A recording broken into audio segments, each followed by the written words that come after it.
Hey there, y'all, and welcome to today's Daily Down and Dirty. My name is Fairlight. Welcome to Airy Fairy Tarot. All right, y'all. Man, I hate when the messages are hard, but whatever. I'm here for it. So the message today is please see the writing on the wall. Looks like a lot of correlative information may be coming up for you right now, which makes a lot of sense. Saturn will be moving into Aries within the hour of me recording this. So major shifts. So the card like overlighting it all, and like way too many cards came out, but I took them and so I've kind of grouped them. But the card kind of looking over all of this is the Three of Swords, which is the heartbreak card. I like pointing out that it's mental, it is swords energy. So even though it is a heartbreak, the word of the day has been reframe. And so maybe reframing the way you look at it. Sometimes if you can find what you can be grateful for about the situation, it can help you embrace the growth and integrate that and move on, move away from the situation. And I didn't even notice till I picked this up, but underneath that Three of Swords is the Ten of Swords. So, tens indicate the completion of a cycle. 1 + 0 = 1. And this is, how many times does a person have to stab you in the back before you recognize they only have knives for you? They're not going to change. It's not going to change. The only one that has power to change it is you. So whatever this situation is about, this could be a romantic relationship. This could just as easily have to do with the way your own family breaks your heart, or this could have to do with friendships, or the work that you do is maybe unfulfilling, or maybe you've suffered a loss. And I'm speaking here to all of it because I know there's a lot of all of it going on for a lot of people. So piece by piece, I kind of want to look to this Two of Swords, or Two of Wands, Two of Staffs on the end, because this is the most hopeful card in the whole reading. This is kind of what I want to end with, and I think we'll come back to it. So keep this in mind as we look at the rest of the cards. It really is like the world is your oyster, and that's the coolest thing. So I'm going to tell a personal story. In 2017, I let one kid stay in Colorado while the other three and I went across the country to Florida to start life over, and the other one was going to join us once we got settled in. A family member had opened up their home and said, start life over here. So we did that. And 2 weeks later, this family member said, I can't handle your rambunctious kids. And they handed me a tent and a cook stove. So we left our home in Colorado, and then we were living in a tent in the Ocala forest in Florida. And that was kind of scary, but something broke free for me. And I looked around and I said, you know what? We're not bound to anywhere or anyone this moment. We are completely free. The world is our oyster. We can go anywhere from here. We can do anything. And then within days, an opportunity showed up, and we found North Carolina to be our home. So that's the story I want to say, is when you adopt an attitude of I am completely free, even through this heartache, I am letting this person go, I am letting these people go, I am letting this situation go, whatever it is, I'm letting it go. And even though it hurts, it looks like it looks like there is a struggle with letting go, but we'll get to that. But it really feels like your guides that I called in and I called to a collective of guides are saying, embrace the opportunity. The world is your oyster once you let go of whatever this is. So, and it doesn't look like it's working out anyway. So, it's interesting that here we've got this, and then next to that, we've got the King of Pentacles reversed, and this king is like looking over at this. So I wonder if there is some king energy, King of Pentacles energy that's not letting you go. This could be an internalized King of Pentacles energy too, because when the King of Pentacles is reversed, this could be a person who is kind of superficial or selfish. They can be very stuck in their ways. I don't know. I just get that. I always get a superficiality when the King of Pentacles is reversed. They don't have any real self-possession. It's all about ego. So we've got the King of Pentacles reversed. We've got the Ace of Pentacles reversed. And then next to that, we've got the Four of Cups upright. And then I'll also say next to that, we've got the Queen of Swords reversed. And so with that Queen of Swords being reversed, you know, I look at her in all different ways, but for some reason I feel like this, whether you're male or female or anywhere on the spectrum, I feel that this is you. And I don't know, I just got this feeling when I looked at this card that like she is looking at all of this energy here with such a sadness, and it's like she doesn't want to admit the truth to herself. And that was before I even started looking at the rest of the cards. It's like she wanted to see this situation upright. She wanted to see all of these as, you know, someone who truly values her, an opportunity to really put down roots with the situation, and that this wasn't going to be a settling. This was going to be the thing she really wanted. And you know, and it's funny because it's the Four of Cups, and I always say when cups cards are reversed, I always see a drain. This one was upright, but this is still a card of settling. This is not the Ace of Cups. This is like, this isn't what I really want, but I'll make do with what I have. And sometimes that energy is great. Make do with what you have and turn it into, and sometimes it can turn into the Ace of Cups. But with this energy and these two energies being reversed, it's just not what you were hoping it would be. And again, with her being reversed, it's like she doesn't really feel like she has a voice. Like if it involves a true Ace or a King of Pentacles reversed, it's like he's not going to listen to what she has to say, or she's saying that he doesn't value her, is what it feels like, and she's just been silenced. She could say, you know, it really hurts when you do this thing, and he's like, I don't care. You know, I don't care about who you are. I only care about who I want you to look like, how you make me look.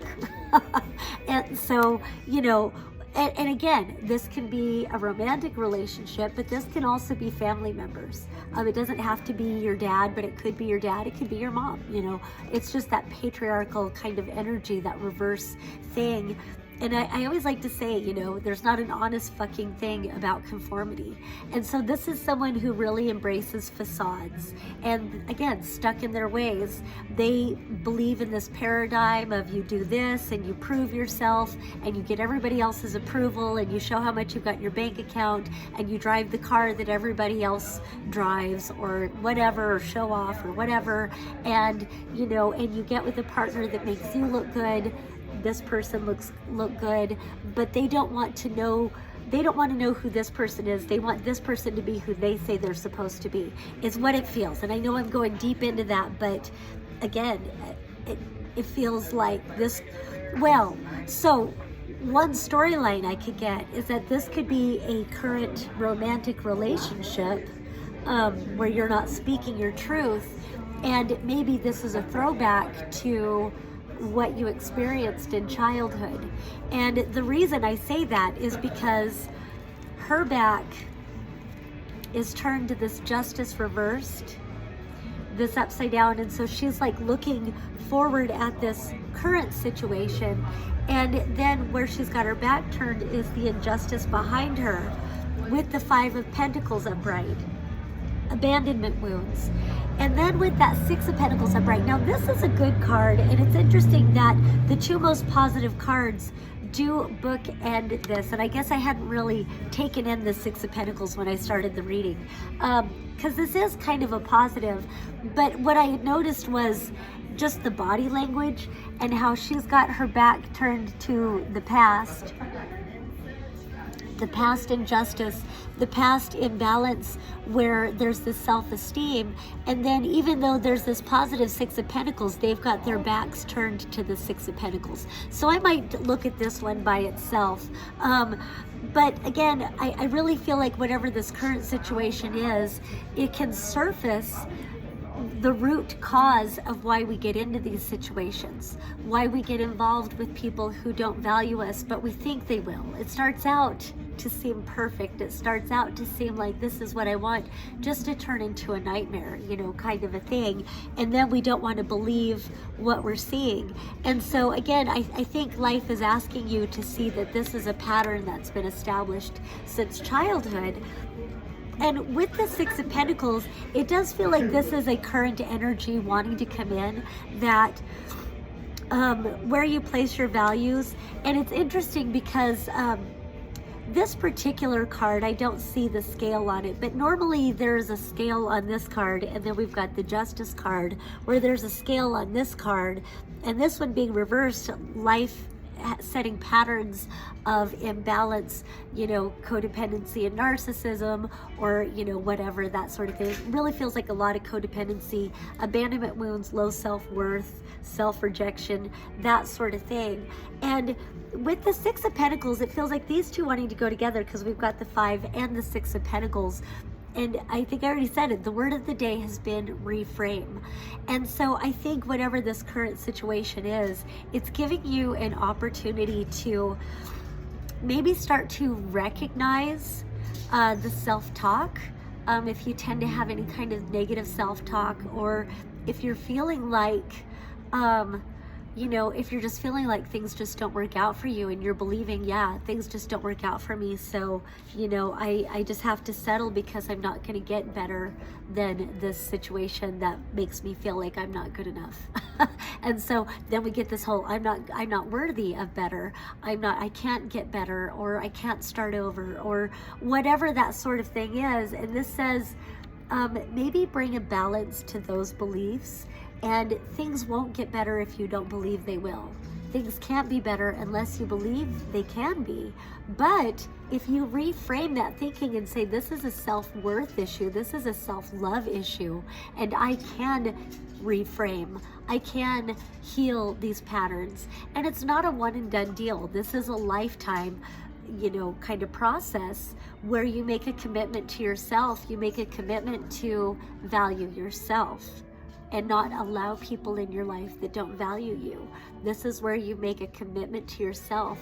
I will love myself unconditionally. And it doesn't mean that you don't take responsibility for what you do and what you say and what you think. It's that you love and value yourself so much that you take absolute responsibility and accountability for what you do, what you say, and what you think.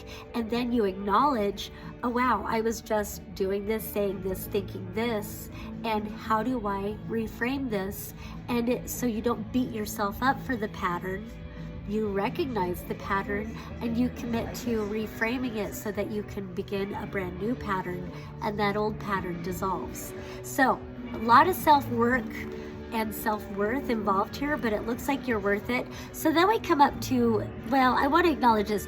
The first cards I looked at after, I think even before I saw this Three of Swords, was the Chariot reversed and the High Priestess reversed. So, you know, we've already got three major arcanas here with this Justice reversed. All of these reversals, you know, I feel like there's a lot of gaslighting. You do have the Five of Swords here, which is my gaslighting card. We'll get to that in a minute. When I see the High Priestess reversed, I also feel like there's some gaslighting going on, where you see the writing on the wall. You know, you see what's in front of you, but then you make excuses for other people's behavior, or you start putting yourself down and telling yourself you're just making things up, or you're being dramatic, or you're overreacting, or whatever. Anything, really, that's the only thing you have control over. So you give yourself the control by saying you're the problem. But really, things don't change until you say, okay, I give myself control by saying, I'm only the problem because I'm choosing to tolerate and enable toxic behavior from others. And so now I'm the solution because I'm going to choose not to allow this anymore. And so it does call for a lot of change, but it does kind of feel like you're being asked to see the writing on the wall and recognize what you're seeing and not gaslight yourself. Recognize your judgment, or even if you are receiving like psychic downloads, we're all becoming more psychic. It's all opening up. There's no reason to gaslight yourself. We all are psychic. Every single person experiences telepathy. Every single person experiences psychic phenomena throughout their lives. We all do. We're all supposed to. We all are psychic. So High Priestess, so trust that. Trust your downloads. So High Priestess reversed, Chariot reversed, and so you're not moving in the direction that you really feel guided to go towards, because there's this self-worth issue, and you keep gaslighting yourself and saying no. Say something keeps telling you to move, and maybe it's telling you to go towards something you really want to do. And for some reason you're holding yourself back, because maybe that would mean leaving a toxic situation, or somebody you've been giving your power away. Again, this could be a partner, this could be family members, this could be a belief system.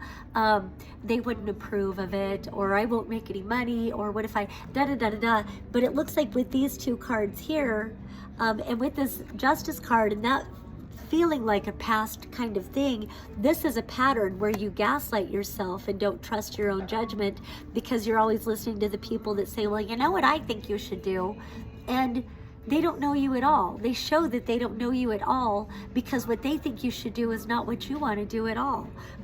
But maybe you've thrown yourself under the bus a number of times, or maybe just once over and over again in the same direction or whatever, and not go in the direction. But it looks like now you have a choice. You can turn this right side up. You can bring balance and justice to your life now. You've got a brand new opportunity. The world is your oyster. You can do whatever you want to do. So the last cards that I have, it's the Eight of Cups reversed, it's the Five of Swords upright, it's the Temperance card upright, and the Tower card upright. So 2 more major arcanas. You're at a major destiny point right now. Major destiny point right now. You have a choice about what direction you choose to go in right now. You have a choice. You have always had a choice. You're making a choice now. You've been making choices. Maybe you didn't feel you had a choice and you were doing what you thought you had to do, but blindly following what you feel other outside authoritative beliefs or people expect from you is still making a choice to give your choices away. So you can make a different choice right now. You can make a different choice tomorrow.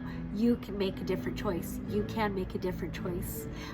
You have a choice. So this right here just says, again, that gaslighting, and then that Eight of Cups reversed. This is a card of walking away. I'm not fulfilled, but this is choosing not to walk away. And again, it's Cups, it's reversed. I'm feeling drained, but this is feeling gaslit. It's like, it's being afraid to walk away. It's being, because you're so used to giving your power away, and there will be consequences. Whether if you stay or if you go, there will be consequences. So just think of it in terms of that. In the short term, there might be consequences of facing somebody's temper tantrum, or, you know, facing the big change. And with the Tower card, there will be major upheaval and change. But if you choose that path, you choose to change, the consequences will be that you've chosen yourself.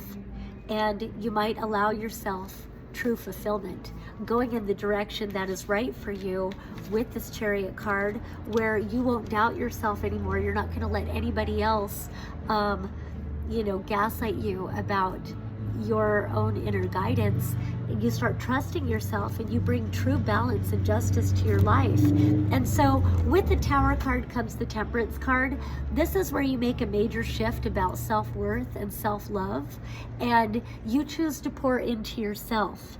And so there is this alchemy. There is going to be a process, because it looks like this has been a pattern that's been going on probably your whole life. And so it is going to be facing trauma, acknowledging toxic behaviors and patterns in yourself as well as in others. And it will require you to change.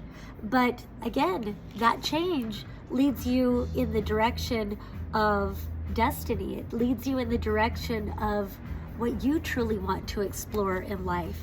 It leads you in the direction of really trusting your resonance, really trusting your inner guidance, really trusting your soul's promptings, really trusting your desires, and trusting that the world is your oyster. Where did that card go? The world is your oyster. And you truly are allowed to take the reins on your own life and move forward in the direction that you want to, and find that there might be really great fulfillment in this process if you choose to go that way. So please see the writing on the wall and choose accordingly. All right, that's all I have for today. Once again, my name is Fairlight. Thank you so much for watching. Peace and love. Until next time.